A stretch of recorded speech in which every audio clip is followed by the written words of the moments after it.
안녕하세요. 하이퍼수학학원의 대표 박인목입니다. 자, 오늘 시간 저희가 준비한 거는 동원고등학교 2학년 2학기 중간고사 분석 영상을 찍어 볼 거예요. 지금 시험 친 지는 조금 시간이 지났는데 이제 쌤이 이제 많은 문제들을 검토하고 학원에서 수업했던 내용들 그리고 수업을 여러분들이 하면서 풀었던 문항들을 이제 비교 분석을 하는 그런 것들을 해봤을 때 이제 다음번 기말고사에는 또 어떤 식으로 준비를 해야 되고 또 특히나 또 고등학교 1학년 학생들이 고등학교 2학년을 진학했을 때 이 영상을 보면은 앞으로 이제 도공고등학교 2학년 학생들은 어떤 식으로 이제 시험을 준비를 해야 될지 이런 것들을 이제 분석할 수 있는 그런 시간을 가져보도록 하겠습니다. 자, 일단 시험 출제 범위부터 한번 확인해 볼게요. 자, 시험 출제 범위는 일단 총 문항 수가 다 합쳐서 22문항이 나왔어요. 객관식이 14문항, 그리고 단답형 2문항, 서술형이 6문항이 나왔고, 배점은 객관식은 55점, 그리고 단답형과 서술형을 합쳐서 45점이 나왔죠. 자, 어쨌거나 서술형이 6문항밖에 출제가 안 됐는데, 35점이라는 것은 서술형 문항 점수가 굉장히 높다. 그렇기 때문에 100점을 받기에는 조금 어려운 시험일 수 있어요. 문항수는 별로 많진 않지만 서술형에서 정확한 풀이를 하지 않으면 감점이 될 수 있는 그런 요소들이 있기 때문에 도공고를 진학했거나 진학을 준비하고 있는 친구들 그리고 이제 남은 기말고사를 또 준비하고 있는 우리 2학년 친구들은 서술형에 대해서 그런 부분들을 항상 생각을 하시면서 준비를 하셔야겠죠. 자, 일단 미적분 출제 범위는 세 단원이 나왔습니다. 미분법의 여러 가지 미분법까지 출제가 됐고 도함수 활용 뒤편 부분은 아직 출제가 되지 않았기 때문에 기말에서는 조금 더 어려운 문항들이 나올 수 있다. 자, 일단 수열 극한 부분은 문제가 굉장히 쉽게 나왔어요. 5문제 출제가 되었고 서술형 문제까지 포함해서 그렇게 많은 문제가 나오진 않았어요. 근데 이제 조금 문제가 어렵게 출제된 부분이라고 하면은 기본적으로 급수 문제랑 미분법 문제에서 이제 출제가 된 게 조금 난이도가 있게끔 나왔다.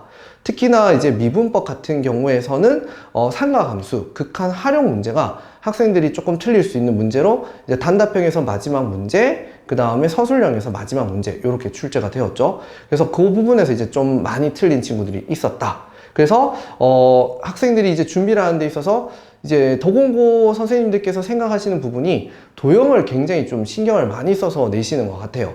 뭐 고등학교 1학년 때도 충분히 배워봤겠지만 항상 원의 방정식이나 직선 방정식 또는 이제 평행이동, 대칭이동 부분이 계속해서 이제 1학년 2학기에도 시험이 계속 출제가 됐었죠. 그래서 도공고 선생님들께서는 기하 부분과 도형 부분에 대해서 조금 많이 신경을 쓰신다. 그래서 여러분들이 이제 또 다음번 이제 도함수 활용편이나 적분 파트에 가서도 도형과 관련된 문제가 또 출제될 수 있다는 거를 항상 염두에 두고 좀 준비를 해야 되겠다. 그 정도를 얘기하면 될 것 같고요. 일단은 여러 가지 미분법은 많이 쉽게가 출제되었기 때문에 도함수 활용해서 이제 문제 나올 때도 미분법과 관련된 문제가 뭐 한 번쯤은 더 나오지 않을까. 그런 거를 이제 조금 감안하고 공부를 하셔야 될 것 같아요. 자, 일단 이제 요까지 출제 범위를 확인을 하시고 이제 시험 문항별 이제 조금 분석을 해봅시다. 자, 문제를 보시면 시험 출제 문항의 특징은 서술형 문항이 아까 전에도 얘기했지만 35점으로 배점이 굉장히 높다고 했는데 문항수는 6문항밖에 안 됐거든요. 근데 그 문항들을 푸는 데 있어서 되게 특이하게 정의를 이용해서 풀어야 되는 풀이 방법이 있었어요. 도함수 정의를 구한다거나 또는 극한의 부정형 계산을 하는 데 있어서 정확한 서술형 답안 작성을 요구하는 문제들이 출제가 되었어요. 그 문제들에서 이제 감점이 된 친구들이 꽤 많았기 때문에 여러분들이 그런 것들을 좀 많이 대비를 해 주셔야 된다는 거고요. 그래서 이제 그것 때문에 기말고사에서도 이제 충분히 서술형 문항으로 많이 물어본다고 하면 뭐 예를 들면 구분구적법에서 정적분을 변환하는 과정에 대한 서술형 문항을 출제할 수도 있고 또는 이제 증감표를 그려서 이제 도함수 활용을 이용해서 뭐 예를 들어서 극대극소 판정이라든지 그래프를 그리는 거에 대해서 또 물어볼 수도 있다. 그렇기 때문에 서술형 문항에 대해서 이제 선생님들께서 수업하실 때 이제 강조하시는 부분들이 있을 거고 교과서 중심에서 조금 생각을 하셔야 될 것 같아요. 그 부분들을 조금 강조해서 공부를 해 두셔야 된다. 자, 일단 시험 출제 문항의 제일 첫 번째 특징이 서술형 문항 작성에 대한 이야기입니다. 자, 이제 두 번째는 아까 전에도 얘기를 드렸죠. 도형 관련 문제가 3문제나 출제가 되었고 등비 급수 활용 문제 그리고 삼각함수 극한 활용 문제가 2문제가 출제가 되었어요. 근데 이제 삼각함수 극한 활용 문제는 사실 이제 수능과 평가원에서 출제가 되는 형태들은 이제 뭐 예를 들어서 변의 길이들을 삼각함수화 시키고 난 다음에 그냥 간단한 우리가 알고 있는 그런 빠른 극한 계산법을 통해서 계산하는 문제들을 보통 이제 수능이나 평가원에서 출제를 하잖아요. 그런 문제가 이제 마지막 문항으로 작성이 되었다고 치면 좀 특이하게 기역, 니은, 디귿, 리을, 미음 이런 식으로 해서 합답형 문제로 문제를 하나 출제를 한 거야. 그래서 변의 길이를 어떻게 삼각함수로 표시를 하고 뭐 어떤 삼각형의 넓이라든지 부채꼴의 넓이를 정확하게 삼각함수로 표현하는 그런 것들이 맞는지 틀린지를 물어보는 걸 합답형 문제로 냈었어요. 그래서 한 문제 안에 사실 문제가 굉장히 많은 문제였다. 그래서 어떻게 보면 그런 도형과 관련된 문제를 조금 심화시켜서 내지 않았나 라고 생각할 수 있습니다. 자, 그 다음에 세 번째는 미분법은 굉장히 쉽게 출제됐어요.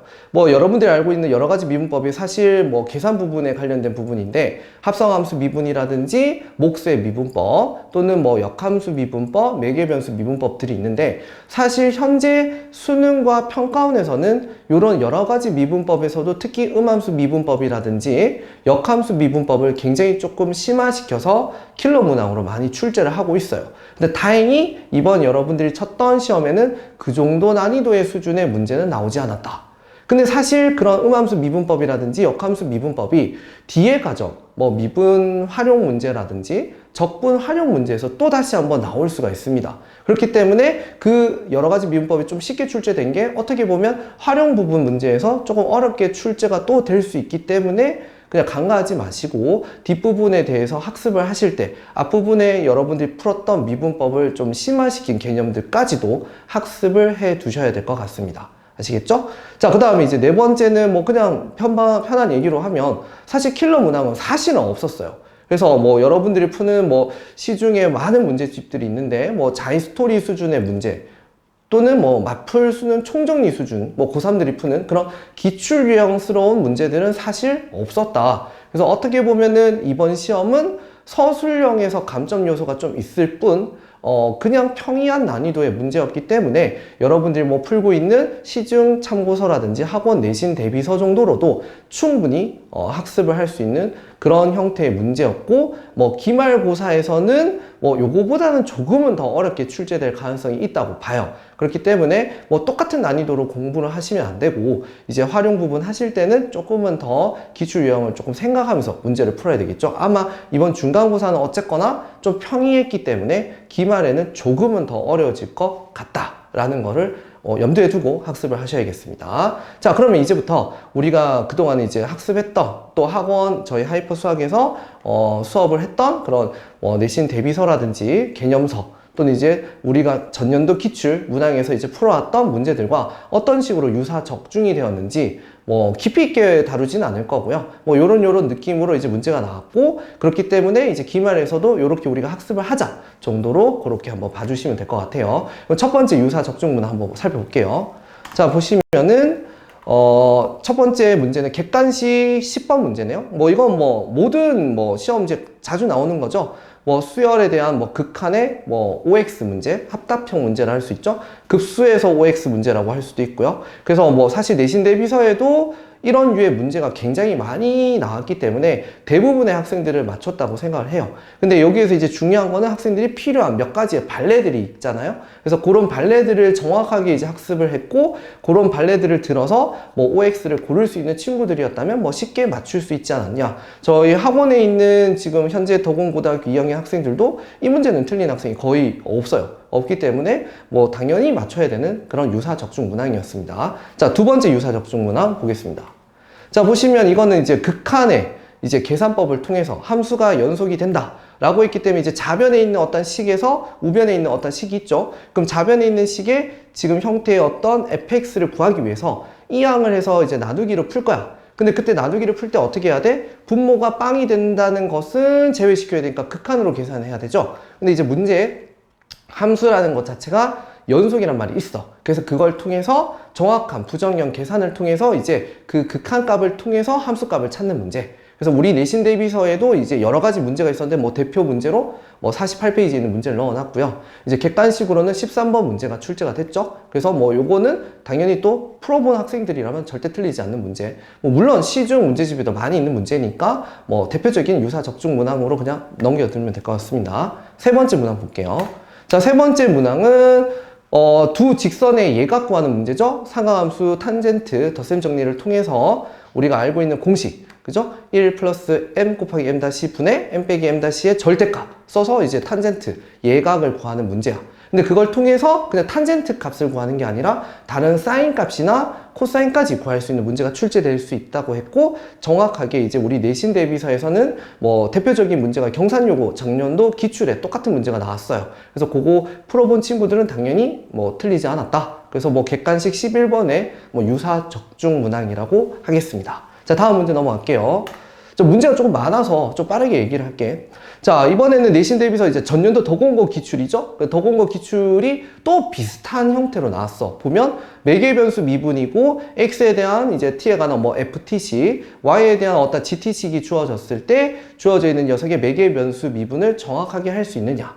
물론 쌤이 이제 수업할 때 조금 강조해서 매개 변수 미분에서 조금 이제 설명하는 게 뭐 예를 들어서 dt분의 dx가 0이 될 때에 대한 뭐 서술형에 대해서 물어보실 수도 있지 않냐. 반드시 이제 양수 조건이라든지 이런 것들 좀 생각하면서 풀어야 된다라는 것까지 가르쳐 줬었어요. 왜 이렇게 해서 이제 뭐 도함수 정의까지 들어서 매개 변수 미분을 이제 증명하는 것까지 해드렸는데 다행히 그 문제는 출제가 되지 않았고 간단하게 그냥 미분 연산할 수 있는 정도의 문제를 물었다. 그래서 뭐 크게 어려운 건 없었죠. 근데 여기서 이제 얘기하는 게 이제 강조하고 싶은 건 이제 여러 가지 미분법을 활용해서 도함수 활용해도 낼 수 있다는 거야. 그래서 실제로 이제 기출 문항도 이제 살펴보거나 조금 이제 전년도의 다른 타 학교 기출들을 살펴보면 매개 변수 미분을 이용해서 이제 dx분의 dy를 구하시고 그걸 통해서 극대 극소를 판정하는 문제까지 묻는 경우들이 있어요. 물론 기출에는 최소값을 묻는 문제도 나온 적이 있다. 그래서 그것까지도 여러분들이 조금 학습을 해야 되지 않나. 그래서 이번 시험에는 여러 가지 미분번이 좀 쉽게 나왔으니까 그걸 토대로 도함수 활용해서 조금 활용할 수 있는 그런 응용 문제들까지 학습을 좀 해주셔야 된다. 자, 그래서 유사 적중 문항은 매개 변수 미분은 좀 쉽게 나왔다. 자, 그 다음 문제 보시면은 이게 이제 더공고의 이제 서술형 특징이죠. 문제 보시면 부정형 계산에 대한 이제 계산을 정확하게 정의를 써서 풀어라. 1번. 그 다음 이제 도함수 정의를 들어서 도함수를 구하시오 라는 문제가 2번. 자, 이게 보면 저희 내신 대비서에 1번, 2번으로 제가 이제 구성을 해놓고 이렇게 편집을 해둔 상태인데 지금 어때요? 오른쪽 보시면 더공고도 정확하게 서술형 3번, 4번에 그대로 똑같은 순서대로 문제가 출제되고 있죠? 그래서 요 문항들을 딱 보시면은 아, 이런 식으로 선생님들이 이제 생각해서 낼 거다. 지금 저희 학원에 있는 모든 선생님들이 이 내신 대비서를 만드실 때 정말 많은 이제 학교 시험지들을 분석을 하세요. 그래서 이 순서대로 그대로 나왔다는 거. 그래서 학생들이 내신 대비서를 뭐 한두 번 푼 친구들은 그냥 그대로 풀 수 있는 그런 유형의 문제였다는 거죠. 근데 이제 이거에 대해서 정확하게 풀지 않고 뭐 극한의 계산들을 조금 빠르게 푸는 방식들 있잖아요. 그런 편법들을 사용을 하면 분명히 감점을 낼 수 있었다. 그 친구들한테 얘기를 들어보면은 이제 정답은 내는데 그 과정에 대해서 똑바로 쓰지 않은 친구들이 꽤 많았어요. 특히나 도함수 구하는 문제, 그죠? x 곱하기 코사인 x의 도함수에 이제 x 더하기 h를 이용해서 우리가 도함수 정의를 쓰게 되면은 덧셈 정리를 이제 분리해서 풀어야 되거든요. 물론 우리 내신 대비서에도 있지만 우리 학원에서 쓰는 이제 부교재인 뭐 내신 고쟁이라든지 다른 문제집에도 똑같이 이제 출제가 됐어. 그래서 그 문제들을 정확한 서술형 풀이로 했는지 그렇게 해야지만 이제 감점을 받지 않고 한다는 거. 그래서 그런 거를 이제 저희 내신 대비서에서도 했듯이 똑같이 또 이제 아까 얘기를 했죠? 서술형 문항에서 어떤 것들이 나올 거라고 기말해서 그런 걸 또 저희 이제 기말 내신 대비서에는 또 그대로 넣어 둘 거야. 그럼 그거를 요런 순서대로 연습을 좀 해두라는 거예요. 아시겠죠? 자, 그 다음 마지막에 이제 유사 적중 문항인데 이거는 이제 뭐 똑같은 문제를 찾기에는 너무 많아. 근데 왜냐하면 이제 아까 전에도 얘기했지만 더공고는 이 삼각함수 극한의 활용을 많이 묻고 싶었던 거죠. 지금 문제 보시면 기역, 니은, 디귿, 리을, 미음 5개에 대한 질문을 한 거야. 어떻게 보면 한 문제에 5개의 문제가 있는 거지. 근데 이 5개에 대해서 맞는지를 체크하시고 그 중에 올바르게 체크된 거를 이제 고르라는 거잖아. 그래서 사실 변의 길이를 어떻게 표시하고 도형에서 삼각형 넓이라든지 또는 뭐 부채꼴 넓이라든지 뭐 이런 것들을 어떤 식으로 정확하게 삼각함수화 시키는지에 대한 연습. 바로 이제 왼쪽에는 하이퍼 개념 교재라고 했지만 선생님들마다 쓰시는 교재는 다를 수는 있지만 대표적으로 저희 쌤들은 다 이런 식으로 수업을 한다는 거야. 그래서 지금 뭐 쌤한테 수업을 들은 친구들 다 썼던 교재죠. 보시면 이제 왼쪽 편에 저런 식으로 항상 연습을 한다는 거지. 모든 변의 길이라든지 삼각형, 부채꼴, 호의 길이까지. 그래서 이런 것들을 연습을 충분히 한 친구들 입장에서는 사실 별로 어렵지 않은 문제였다. 그죠? 그래서 충분히 풀 수 있는 문제였어요. 그래서 뭐 요거는 뭐 어떻게 보면 덕원고의 특징이라고 볼 수 있다. 뭐 여기까지 얘기를 하고 이제 우리는 총괄 마무리를 한번 해봅시다.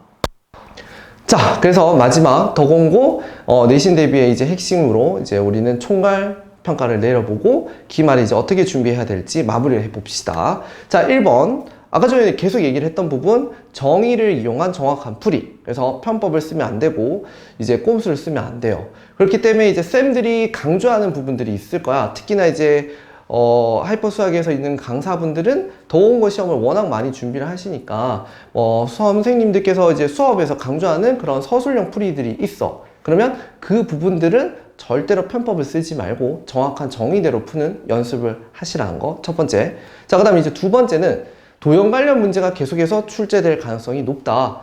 그래서 도형 관련 문제는 사실 수능과 평가원 그리고 교육청 기출까지도 조금 심화되어 있는 문제까지 모두 학습을 해두시는 게 덕원고 내신 대비를 하는 데 있어서는 굉장히 유리할 거예요.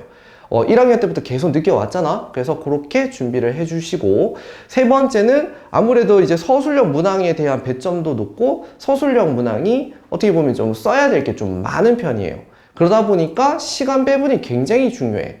알겠지? 그래서 앞에서 객관식에서 빨리 처리해야 될 부분들은 빨리 처리하시고 단답형 부분은 빨리 답을 내시고 서술형 문항에서 충분한 시간들을 조금 가지시고 문제를 푸셔야 돼요. 알겠죠? 그래서 시간 배분에 대한 연습을 항상 하시고, 우리 하이퍼 내신 대비서에는 항상 뒤에 여러분들의 학교 시험에 시험지를 복원을 해두잖아요.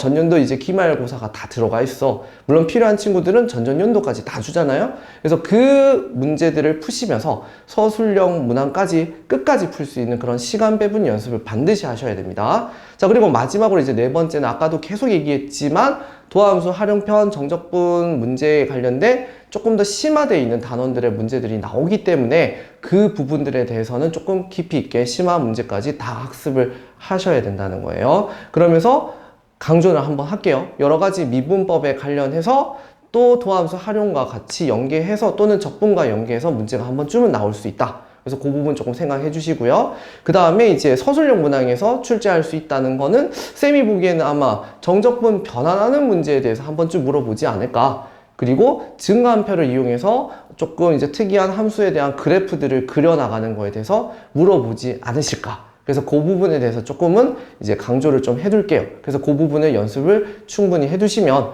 기말고사에서도 여러분들이 원하는 그러한 점수가 나올 거라고 예상합니다. 자, 오늘은 여기까지 마치도록 하겠습니다.